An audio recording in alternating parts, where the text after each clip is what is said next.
With the Braves here in Northport, I'm Kevin McAlpin with 680 The Fan and the Braves Radio Network. Today's Friday, February 28th. Braves going 0-2 on the afternoon in Grapefruit League play. 5-3 was your final as the Yankees came down here to Cool Today Park and beat the Braves in one half of the split squad action.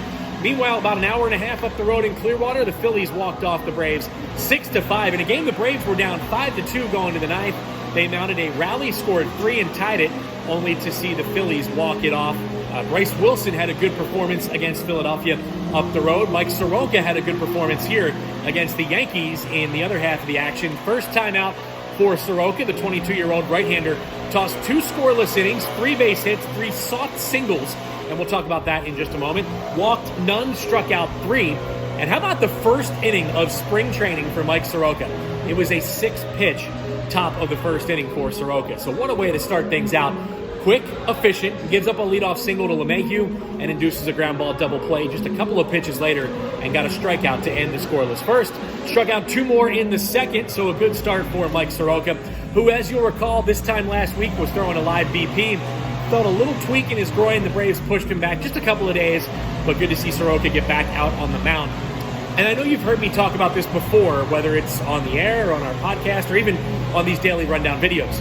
For being 22 years old, Mike Soroka is head and shoulders the most mature, most intelligent 22-year-old pitcher I have ever been around. Matter of fact, talking to Mike after today's game, he was talking about going over the hitters prior to today's outing. That's something you do in the regular season.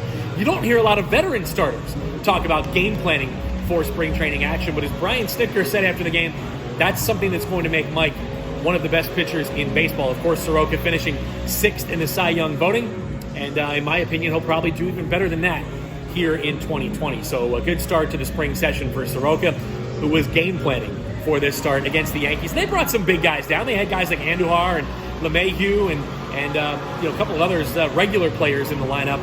So it was a good test for Mike Soroka. He passed it with flying colors here today.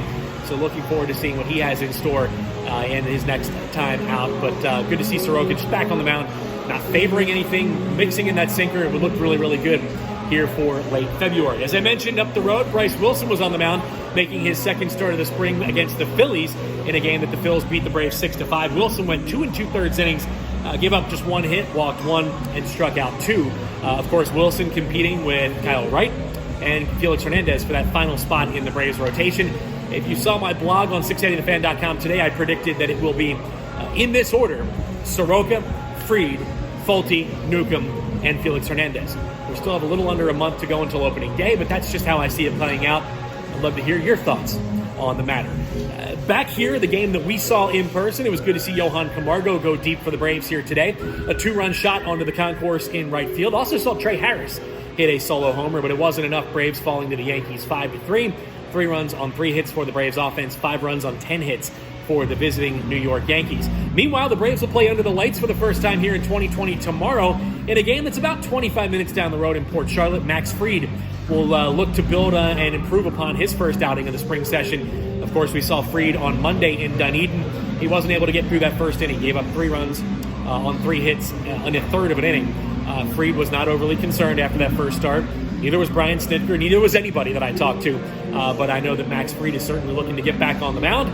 A guy who was such a big part of the Braves offense, Braves rotation last year, 17-6, a team-leading 17 wins for Max Fried. We'll see him on the mound tomorrow against Yanni Chirinos. 6:05 p.m. Eastern, and that'll be Ben Ingram and Joe Simpson. They'll have the call for you on the Braves Radio Network. So hopefully you'll join us as we have a little nighttime ball for you for the first time here in 2020. Braves will be at the Red Sox Sunday afternoon in Fort Myers. Then right back here to Cool Today Park, Braves and the Phillies. That will also be under the lights. First time the Braves will play a night game here in Northport. So that's a look at what's ahead and what's to come. Again, Braves dropping both ends of their split squad action. 6-5 in Clearwater, 5-3 here in Northport against the Yankees. So again, my name is Kevin McAlpin.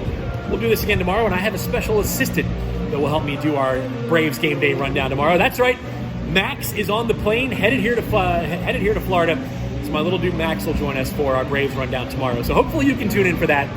Yesterday we had Snit's grandsons. Tomorrow it'll be my turn to bring in the little man as Max McAlpin reports the spring training 2020.